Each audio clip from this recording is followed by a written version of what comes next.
Okay, I hope you had an opportunity to look at or to listen to the consonant video. I know it's a lot of big words and a lot of complicated things, so I'm going to take those concepts and explain it in a way that is more appropriate or applicable for what your student is working on.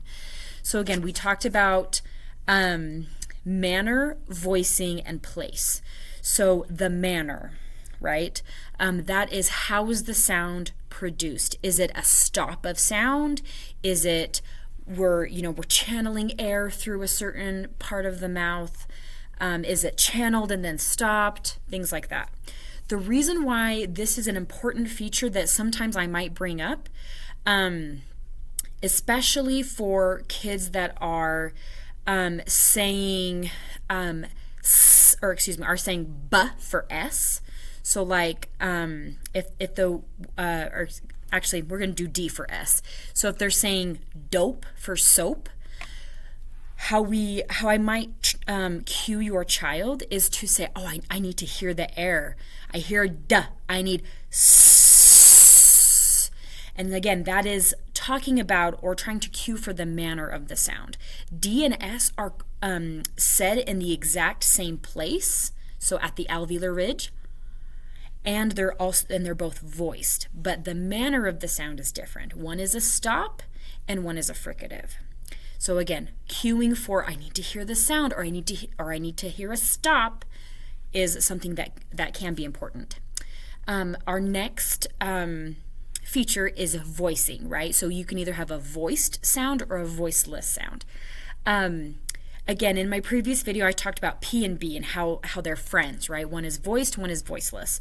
These are called cognate sounds. So other examples of this are P and B, T and D, F and V, S and Z, and K and G.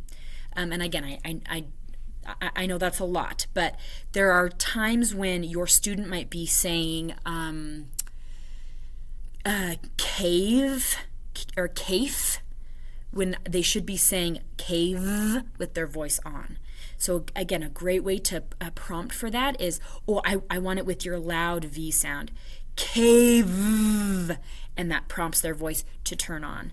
Another common one that I hear is again with P and B. So if the word is bat or pat, vice versa, if they're saying bat and I want a P, I might say, okay, now whisper, bat, bat, and then it changes it to that P sound. So again, that's why voicing is again another thing that we talk about. All of those sounds like the P and B are both labial stops, but one is voiced and one is voiceless. Okay, the last thing we're going to talk about is place. This comes into play when we're mainly when we're talking about K and G for T and D. So if a child is saying tat, that means that they are producing the K at the alveolar ridge. So a velar sound that is being said at the alveolar place. So that's why you might hear me say, let's use our back sound, right? So instead of saying tat, we're going to say at. So saying the K in the back and the T in the front. That's some explanation of, again, how these things might play a role in the cues that I'm using for your child. If you have questions about how these cues specifically apply to your child, please reach out to me and I'm happy to make some notes. That way you can have some of this working vocab going. And then again, I just want to help support you and your child and helping your guys' cues and practice at home be effective, not crazy stressful, and also productive. Thank you so much. I hope you guys have a great rest of your day, and I will see you guys later.